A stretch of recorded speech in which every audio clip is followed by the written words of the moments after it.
சரி வட்ஸு போயிட்டு வரேன். ரெக்கார்ட் ஆகிட்டு இருக்கா? சரி நம்பர் இங்கே ஓடு வேண்டா டே அதுக்கு என்ன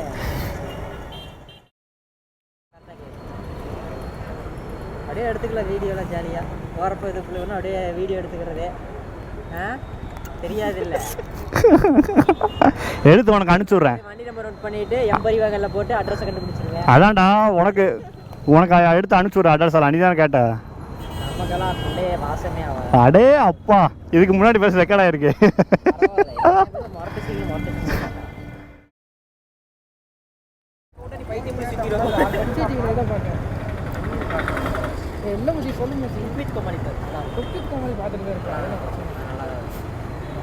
அப்படி இல்லாட்டி செம்பா நடக்கும் பாரு. செம்பா ஏன்டா இல்லை யாரு? தெய்வ மகள் அண்ணியாரு. அண்ணியாரா? தெய்வ மகள் நீ பார்த்ததில்ல சத்யா?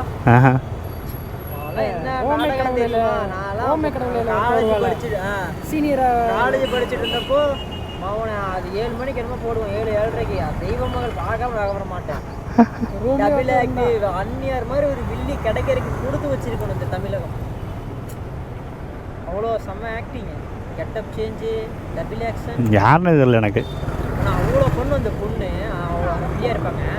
ஆனால் அவங்க மேலே நிறைய பேர் அஃபேரு அது இதுன்னு எல்லாமே எல்லாம் நடக்கும், தப்பாக நடக்காம இது எல்லாம் பண்ணுவாங்க. ஆனால் அவங்க வந்து அந்த விஷயத்தில் கரெக்டாக பண்ணுவாங்க. ஹஸ்பண்டு தான் ஹஸ்பண்டு எந்த ஒரு இதையும் டச் பண்ணுறதுக்கு இது மனசால் நினைக்கிறதுக்கு மாட்டவே மாட்டாங்க. அந்த வீட்டில் அந்நியார் தான்.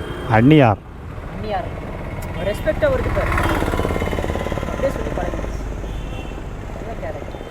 நமக்கு எல்லாத்துக்கும் சத்தியாலாம் பிடிக்கும், நமக்கு அந்நியார் வேற லெவல். அதெல்லாம் பாவம் அந்நியாரக்கா தெரியும். நானத்தை வாங்க போகிறேன் போட்டுருவோம் வட்ஸு, போட்டுருவோம் வட்ஸ். இன்னைக்கு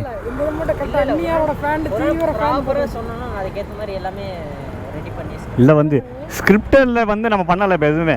இப்போ வந்து ஆன் த ஃப்ளோ உங்கள் உள் மனசுலன்னு வருது. நம்ம ஸ்கிரிப்ட் பண்ணாலும் அந்நியாரோட தீவிர ஃபேன் போட்டு எடுத்து போட்டு பெஸ்ட்ல ஹோம்லி பாய் வேற ட்ரெடிஷன் பாய். சரி மூட்டு கிளம்பு, போயிட்டு வா, லேட் ஆகுது. கேட்கவே இல்லை, பட் போய்கிட்டே இரு. என்னோட வாகனம் அங்கே இருக்குதா, நம்ம வாகனம் நிற்கிதுன்னா RS பேருமே நோட் பண்ணும். தெரியும் இது அங்கே நிற்கிது பாரு. அது கலர் வேற, நம்மளுக்கு கலர் நம்மளாம் இது இருக்கு பாரு, சைலன்சருக்கு மேலே என்ன இருக்கு? ரியோ காரனே வச்சிருக்க மாட்டான். நான் பண்ணது அங்கே பாரு SS மெட்டலில் போட்டுக்கிறேன்டா, கஸ்டமைஸ்டு.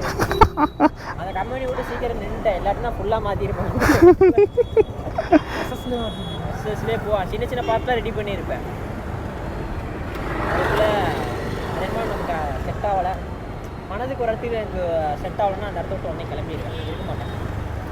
அங்கே போயிட்டு உடைக்கொசரம் உட்காந்து வேலை பார்த்துலாம் செட் ஆகாது. இன்னைக்குல கிளம்பிடணும், அடுத்த வேலை நம்ம கடை. பாலாஜி வா, சரி வாழ்க்கைக்கான ஒரு தத்துவம் சொல்கிறேன். நான் அப்பப்போ சொல்லுவேன், ஒரு பொருளாதார சொல்கிறேன். என்றைக்குமே வச்சுக்கோங்க, ஒரு கம்பெனிக்கு நம்மளும் நிரந்தரம் கிடையாது, நாமளும் அந்த கம்பெனிக்கு நிரந்தரம். கம்பெனி நிரந்தரம் கிடையாது. நம்ம பேரில் என்னைக்கு ஒரு கம்பெனியோ ஒரு தொழிலோ இருக்கோ அதுதான் நமக்கு நிரந்தரம். அதனால் நம்ம அங்கே விட்டு வேலையை விட்டு போகிறோம், நம்ம இத்தனை வருஷமாக இருந்தால் விசுவாசமாக இருக்கும். நீ வேலைக்கு போனால் நம்ம நிறைய வருஷம் அடுத்த ஒருத்தனை கூட்ட வேலை பண்ணுறோம். நம்ம அதனால் அதெல்லாம் யோசிக்கூடாது. நம்ம செட் ஆகலையா போய் நான் அடுத்த கிடைக்கும் என்னங்கிற நம்மளை மாதிரி இன்னொரு இடத்த விட்டு வேலையை விட்டு போவான், நமக்கு அது செட் ஆகலாம், அங்கே போய் உட்காந்துடலாம். அதெல்லாம் வாழ்க்கை. பிடிக்காத இடத்துல கஷ்டப்பட்டு உட்காந்துருக்கக்கூடாது, அதுக்கு வெளியில் வந்துட்டு நிம்மதியாக இருக்கும். என்னங்கிற வீட்டில் தான் கேவலமாக திட்டினானுங்க, அதனால் என்ன பண்ணுறது, வெளியில் பேசினாலும் உள்ள மானக்கேட திட்டானுங்க முடியும். இல்லை பேசுறது நல்லா நமக்கு தான் தெரியும். பிஇ படித்தவனோட புலம்பல்லாம் கிடையாது. டேய் நம்ம பிஇ படித்தனால தான் நல்லா இருப்பான் எனக்கு தெரிஞ்சு. அவனை என்ன வேணா அவர்கிட்ட ஃபேஸ் பண்ணிக்கலாம். நம்ம அப்புறம் செமஸ்டரே பார்த்துட்டோம். செமஸ்டர் படிப்பதில் உண்மைதான் சர்வைவல் ஆஃப் ஸ்கில்ஸ் வந்து டெவலப் பண்ணது அங்கே தான். பார்த்துக்கல என்ன ஆனாலும் ஃபேஸ் பண்ணிக்கலாம். போகாமல் டிகிரி முடிச்சிருந்தோம், என்னமோ முடித்தோம் படித்தது என்றைக்குமே வேஸ்ட்டாக போகாது. அது நம்ம கற்றுக்கிட்டது கண்டிப்பாக ஏதோ ஒரு விதத்தில் ப்ராப்ளமேட்டிக் ஸ்கில்ஸு ஒரு இதை வந்து அனாலிட்டிக்காக நம்ம அனாலிசிஸ் பண்ணுறது அதெல்லாம் டீஃபால்ட்டாகவே நமக்கு வந்துடும் அந்த நாலேஜ் எல்லாமே. உண்மையாக சொல்கிறேன், நம்ம இன்ஜினியரிங் படித்த ஒருத்தன் வந்து ஒரு ப்ராப்ளம் இப்போ நம்ம இதுக்காக சொல்ல எடுத்துன்னு வச்சுக்கிறேன், அவன் சிஸ்டமேட்டிக்காக யோசிப்பான். நமக்கு வந்து கால்குலேஷன் வந்து நம்ம நல்லா பண்ணுவோம். அது டீஃபால்ட்டாக நமக்கு அப்படியே மென்டாலிட்டி செட் ஆகிடும். ஆனால் ஃப்யூச்சரை ப்ரெடிக்ட் பண்ணி மயிராச்சு ப்ராப்ளம் ப்ரெடிக்ட் பண்ணுறது அதான் சொல்கிறேன், அந்த மாதிரி இருக்கும். ஆனால் வந்து நம்ம அதுக்கு சால்வ் பண்ணிடுவோம். நம்ம அந்த கான்ஃபிடென்ட்டு ஏதாவது ஒரு இதாக அங்கெல்லாம் படிக்கலாமா உங்களை மாதிரி இந்த காட்டுவாசிலாம் தெரியும். இப்போ தைரியமாக சொல்லு, 32 டிஸ்ட்ரிக்ட்லேயும் எனக்கு ஒருத்தர் இருக்கிறான். தமிழ்நாடு ஃபுல்லாக கொல்கத்தாவில் ஒருத்தர் இருக்கிறான். எதனால் எல்லாம் இன்ஜினியரிங் படித்தனால தான் இத்தனை பேர் கிடச்சிங்க. நாலு பேர் நீ பெரிய ஆள் ஆயிடுவ, பாலாஜி ஐபிஎஸ் ஆஃபீஸர் ஆயிடுவான்.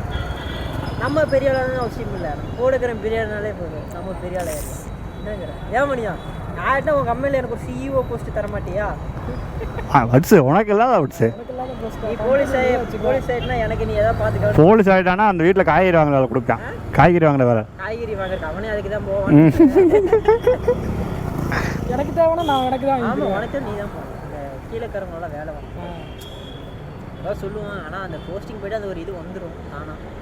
என்னங்கிற நம்ம நல்லா பார்த்துக்கலாம், எதாவது பேசுவோம். நம்ம முன்னாடி இங்கே எழுதிடுவேன் ஸ்டிக்கரிங் வந்து கெத்தா ஐபிஎஸ் ஃப்ரெண்டு, இவரோட சிஇஓ ஃப்ரெண்டு, இவங்களோட ஃப்ரெண்டு. என் மேலே கை வச்சுற இத்தனை பேர் எழுதி விட்டு எனக்கு ஒரு பெரிய ஆள் சொன்ன ஒரு அட்வைஸ். ஓகேவா, இது நான் உங்களுக்கு சொல்லணும்னு இருக்கு. இப்போ நான் இதே நானும் பெரிய ஆளு தான், சரியா சொல்கிறேன். என்றைக்குமே வந்து மணி உனக்காக வேலை பண்ண ஆரம்பிச்சுன்னு வச்சுக்கோவேன், நீ பெரிய ஆள் ஆகிடும். நான் தான் எனக்காண்டி வேலை பார்த்துட்ருக்கேன். நீ